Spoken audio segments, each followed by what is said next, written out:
Então, o objetivo da nossa entrevista foi que a gente está nesse trabalho com a faculdade sobre essa lei que a gente pesquisou, a lei de 2019, sobre ser obrigatório ter uma psicóloga e uma assistente social nas escolas. Aí a nossa primeira pergunta seria quais foram suas maiores dificuldades e facilidades durante o curso, tanto em relação à matéria quanto ao processo de aprendizagem. O curso da Uniso. Eu fiquei muito tempo sem estudar, na verdade, né? Eu fiz a primeira faculdade de administração, aí como tive 3 filhos, aí resolvi cuidar deles e depois voltar aos estudos. Aí eu voltei e escolhi a psicologia, né? E aí eu tive dificuldade, assim, para voltar ao ritmo, a estudar muitos livros, né? Que você tem que ler tudo, né? Psicologia, né? E questão da idade também, já era mais velha, então para se enturmar um pouco lá, sorte que tinha uma outra mais velha na minha turma, assim, né? Tinha uma razão especial para escolher psicologia? Porque era um curso que eu poderia montar um negócio próprio, eu pensando já em ter um meio período para mim com os meus filhos, né? E um curso também que te ajuda no autodesenvolvimento, né? Poder ser um curso que agregasse não só para mim, mas para o outro, né? Então isso me atraiu. Você tinha alguma ideia de onde você ia, que área você ia ir? Você tinha alguma ideia de que você ia vir parar aqui, por exemplo? Não, a princípio eu queria um lugar bem sossegadinho, tipo uma clínica só, a paciente eu ali quietinha na minha, e pronto, e atendendo e tudo bem, né? Aí eu fui pra Espanha, morei 3 anos lá. E aí foi bem na parte que eu peguei da pandemia. Eu liguei pro Conselho de Psicologia aqui, eles não estavam autorizando ainda esse online, né? Eu teria que tirar um outro documento lá. Aí voltei, né? Depois da pandemia, que deu essa explosão no online, falou não, que realmente funciona, que dá certo. E daí foi que eu consegui online. Daí eu fui trabalhar no voluntariado na PAI, lá de Capela do Alto. Aí eu trabalhava com os alunos, né, lá, e também com os pais, especificamente com as mulheres. Porque elas, muitas eram abandonadas pelos maridos por ter os filhos, né, com problemas, e os pais, a maioria, né, que eu atendi não conseguiam dar conta, então ficavam as mães dos filhos. E aí eu gostei desse trabalho com as mulheres lá. Daí, a convite de uma amiga minha, eu vim fazer uma dinâmica aqui de grupo, aqui na Casa da Mulher, que eu não sabia que existia, né, e aí eu gostei, eu falei, nossa, vou mandar um currículo para a prefeitura, aí mandei. Aí me chamaram e agora faz 1 ano que eu tô aqui. Se houve alguma matéria ou área que despertou seu interesse desde o início e que te influenciou no seu caminho profissional? É a psicanálise, né? Que eu me identifiquei também com professora, tem isso também, né? E daí eu gostei, daí fiz estágio na área de psicanálise, e aí era mais ou menos aquilo, que era a clínica ali, só você e o paciente e tal. Eu falei, é isso que eu quero. Você acha mais fácil lidar com os adultos ou com crianças? Pra mim, os adultos. Entendi. Com criança, porque eu acho que criança, você tem que lidar com a criança e com os adultos. Com os adultos é com os adultos. Mas a sua atuação aqui é especialmente assim, clínica 1 a 1? Tipo, vem uma mulher aqui, senta aqui e você conversa com ela, tipo, um atendimento clínico, só que especialmente para mulher? Ou é em grupo? Como é que é? Tem os dois. De segunda-feira é um atendimento roda de conversa. Então é um grupo, né, de roda de conversa, as mulheres vulneráveis, não necessariamente, eu sofri violência, mas que tem uma vulnerabilidade. E aí é essa roda de conversa, também como uma psicoeducação, né, explicar sobre sentimentos, sobre as emoções, e elas falam, na verdade, né, na roda de conversa. Elas contam as histórias e uma vai ajudando a outra, né, com a história da outra, fala, nossa, eu estou passando por esse mesmo problema, né, como que você fez para sair? Então é meio que um ajudando o outro ali, né? E daí de terça, quarta e quinta, daí tem os atendimentos individuais. Aí eu tenho uma lista de espera, daí eu marco direitinho, vejo quais as emergências, também tem umas que vêm direto da delegacia, aí se tiver muita emergência assim, aí eu tento encaixar, remarcar outra para poder atender essa primeiro, né? Mas nunca houve, tipo, alguém que denunciou, tipo, eu sei que essa mulher está sofrendo violência, vocês não podem ir atrás, tem que esperar ela vir aqui. Na verdade, vem da delegacia, né? A maioria daí a delegacia indica aqui para fortalecer essa mulher ou para direcionar. Agora você vai ter que ir na OAB, né? Solicitar lá o divórcio ou a pensão dos filhos. Então a gente indica assim, agora você precisa ir ou com os casos mais graves, né, que o agressor está ameaçando. Daí a gente já tem que acionar o Sim Mulher, que fica lá em Sorocaba, que é um lugar que elas ficam protegidas, o marido não achar, na verdade, o agressor não achar. E a gente mostra os caminhos que ela tem que seguir, que ela pode seguir. Ela vai falar ou sim ou não. Então a gente tem que articular e ver como que dá para resolver, para ajudar essa mulher da melhor maneira, né? E aí a quarta pergunta foi por que você escolheu o curso de psicologia e se essa sempre foi sua primeira opção e sobre uma mudança de plano. Mas, como você disse, você começou com a administração. E depois Comecei com a administração, eu queria fisioterapia, mas era o dia inteiro, eu não conseguia, porque tinha que trabalhar para estudar. E daí eu fiz administração porque eu já trabalhava numa empresa, né? Era secretária numa empresa. Mas aí depois eu saí, fui para aviação, trabalhei 7 anos de comissária. Eu gostei bastante, foi um tempo bom. E aí depois com os filhos, falei, agora eu vou ver a maternidade, daí depois eu tenho que fazer alguma coisa da minha vida. Falei, eu vou fazer psicologia. Como você percebe a necessidade constante de atualizações na psicologia? Isso impacta na sua prática profissional? É muito importante, sim, a atualização, né? Que nem eu trabalho agora com as mulheres em situação de violência, né? Então eu vivo lendo, eu tenho que saber de leis, tenho que saber quais são os mecanismos para ajudar essa mulher a sair desse ciclo que não é fácil, que existe muita dependência emocional, muita coisa envolvida. Às vezes a mulher, eu tenho mulher que 40 anos com um homem, um agressor, e não consegue sair. Então, você vê um pouquinho de movimento que a gente vê na melhora delas, já é um alívio pra gente saber que ela está saindo um pouquinho daquele sofrimento. Porque não é de uma hora para outra, né? Então é um passo a passo, sabe? É um trabalho imenso, tem que pegar primeiro a confiança dela, né? Saber que não é mais uma pessoa para apontar. Viu? Você tá aí porque você quer, sai dessa. Não é simples assim. Às vezes elas perdem até a identidade. Né? Eu não sei quem eu sou, não sei o que eu gosto, eu não sei que sonhos eu tenho. Às vezes é bem triste. E aí você tem que ter vários tipos de abordagem, né, para as mulheres diferentes. Tipo, uma mulher diferente que sofreu uma agressão física e uma mulher que sofreu uma agressão verbal, são diferentes as abordagens. Na verdade, o sofrimento às vezes maior, o sofrimento da humilhação psicológica é maior. Que às vezes aí você encontra aquela mulher que fica dependente de remédios fortes para conseguir sobreviver, né? Que é síndrome do pânico, é depressão direto, você não está cama. Então, às vezes, o psicológico é bem pior do que o físico. O físico, você vai lá, às vezes, passa um metiolate ali, resolve. Você já atuou em alguma área específica como psicóloga social? Se poderia constar sobre sua formação, rotina e desafios e o benefício dessa área? Na rotina, eu fui me acostumando assim, estudava de manhã, daí levava as crianças na escola, daí estudava de manhã. Daí eu pegava eles na escola, almoçava com eles, e aí arrumava a casa e à noite estudava, né, as matérias, né. Quais que é os maiores desafios desse trabalho?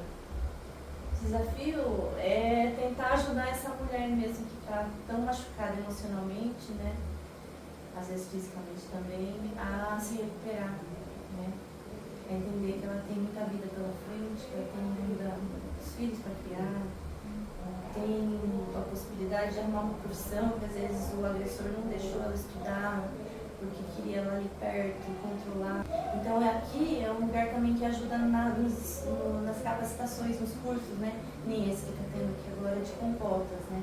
Então elas fazem primeiro o curso teórico, né, de empreendedorismo, para depois entrar na prática. E depois no final elas recebem um kit para início do negócio, né?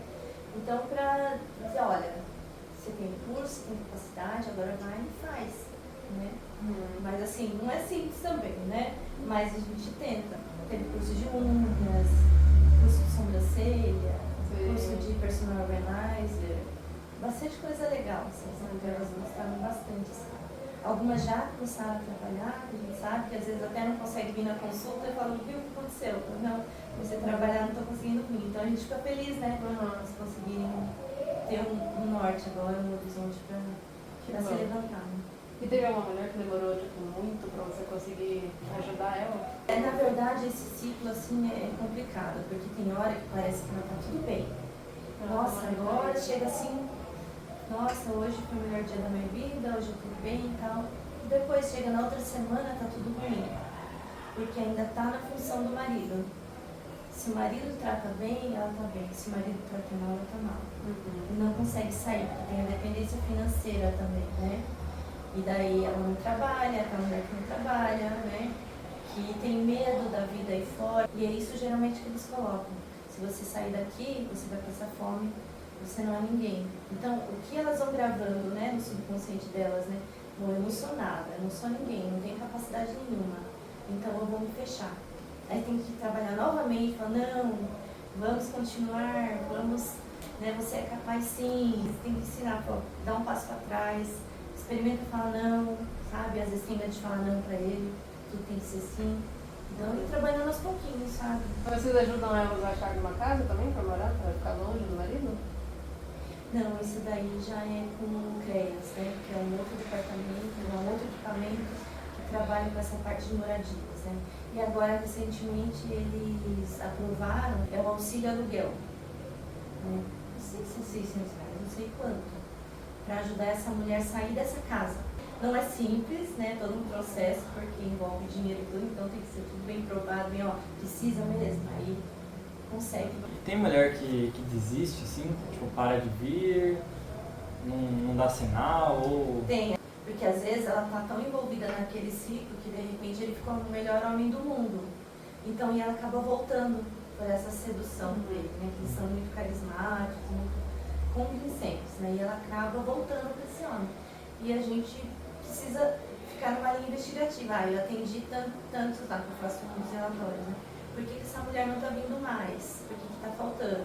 A gente tenta ligar, não responde, não dá sinal, aí a gente aciona um outro equipamento CREAS.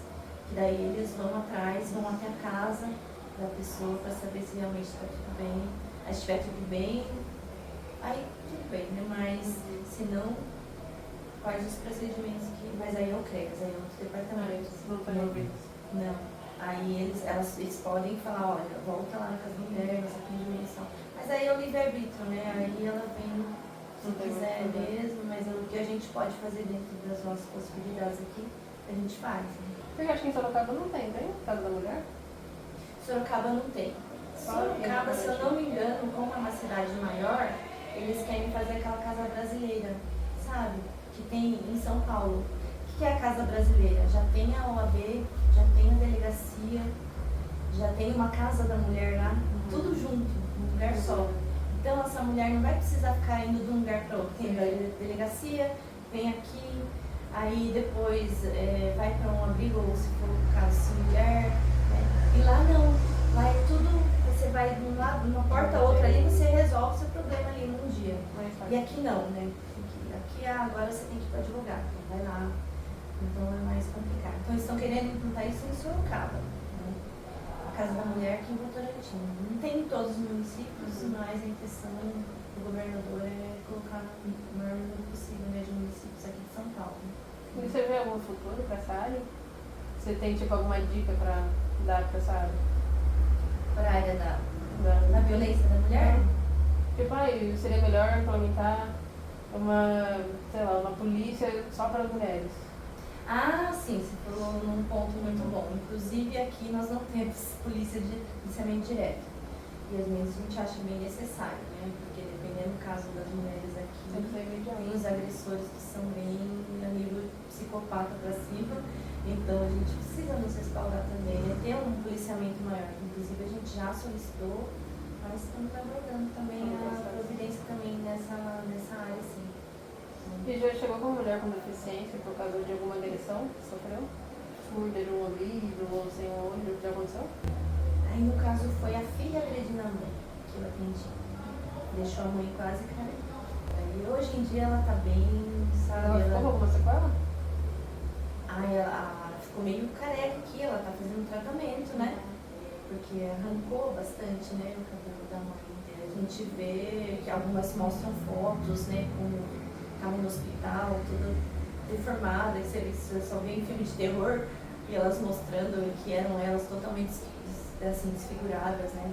Que vieram fugidas de outras cidades para cá. Né? E o principal são as sequelas psicológicas, né? Que é a depressão, que é a síndrome do pânico, muitas vêm uma voz tremendo as mãos, né? Você vê todo aquele sintoma de ansiedade, de medo, de que ele pode abrir a porta, que pode chegar aqui, né? Então você vê muitos sintomas assim, psicológicos, mais psicológicos do que físicos, porque eles são muito espertos também. Porque eles não querem deixar marcas, né? Pra não ser preso. E você faz terapia? Eu fiz um tempo, daí parei. Agora eu vou voltar de novo. Né? Sempre tem que a gente se cuidar também. Porque muitos casos assim bem pesados, né? Que a gente vê a fala, né? Só vem em filme, né? Só vem em filme e você fala, puxa, isso não existe na vida real. É um ser humano fazendo isso com outro ser humano, né? Então é bem difícil, a gente precisa estar bem para poder. Senão vai o paciente te dando lencinho, te dando água com açúcar. A gente tem que estar bem para poder atender o outro da melhor maneira também. Mas aqui você chega a ter uma relação maior do que um psicólogo teria com um paciente? Assim, a gente tem essa parte daqui nos cafés, né? A gente conversa, tem essa proximidade, né? Porque eu acho importante eles terem essa proximidade, essa confiança, que às vezes eles não têm em lugar nenhum, né? Que eles entenderem que aqui não é um lugar para julgar, para apontar o dedo, né? Que é um lugar para acolhimento, que a gente quer que elas melhorem e se fortaleçam cada vez mais. Então isso é importante, essa parte da aproximação, desse vínculo, assim. Não demais, que eu digo assim, você entendeu, né? Vamos sair para comer um lanche. Isso, não. Porque daí já pode misturar, né? A parte profissional, né? Sim. Então, mas assim, aqui a gente conversando, tudo, tomando café, entre nós aqui, né? Então elas se sentem acolhidas e isso é importante para que elas voltem também. Sim. Do seu ponto de vista, quais os conhecimentos e habilidades necessárias para atuar nessa área? Essa parte da violência doméstica, né? Entender os ciclos da violência. Eu comecei a estudar mesmo o ciclo da violência quando eu comecei a trabalhar aqui, né? Que foi bem específico, né? Então, talvez entender mais por que essas dificuldades, sabe? De conseguir viver uma vida sozinha, precisa ter alguém ali, né? Essa dependência emocional, né? Entender mais isso, né? Porque precisa sempre de alguém ali para se sentir bem. A gente tem que descobrir por que isso vem, por que existe esse sentimento de segurança, mesmo sofrendo ali. Para elas tentarem entender as próprias histórias e de onde vem isso. Tem muitas crenças também de machismo, né? Que, o meu pai era assim, meu avô era assim, tratava minha mãe assim, minha avó também era assim. Então tudo bem. Eu nunca dei um exemplo de uma relação saudável. Isso, então eu pertenço a essa família, como se fosse, então eu pertenço, então vou continuar e tá tudo bem. Para finalizar, quais seriam as dicas e recomendação que você daria pra gente que está iniciando a psicologia e o que devemos esperar no curso da nossa profissão? Se vocês já têm uma ideia assim, do que vocês gostam, né, das áreas que vocês gostam, né, ler mais sobre isso, né, se interessar mais, ser mais curioso, porque aí vai te ajudar mais pra frente, tá? Você sabe, fazer um trabalho bem mais legal, né? Ter bastante empatia, né, sobre o outro, né, e o não julgamento, o principal, não julgar. A pessoa vem com uma história, você fala, não, mas por que não saiu desse relacionamento? Ficar com essa pessoa? Não, o que tem por trás desse sentimento, né? A gente entender que tem uma pessoa ali pedindo ajuda, não está pedindo julgamento, porque julgamento já basta dela, né? Ela está apontando o dedo para ela o tempo todo, sendo crítica com ela mesma. E vem mais um para fazer isso, é mais um peso. Então a gente tem que sair dessa posição de julgamento e entrar nessa parte da empatia, né? E do saber ouvir, para entender a história da pessoa, para que ela consiga entender a própria história.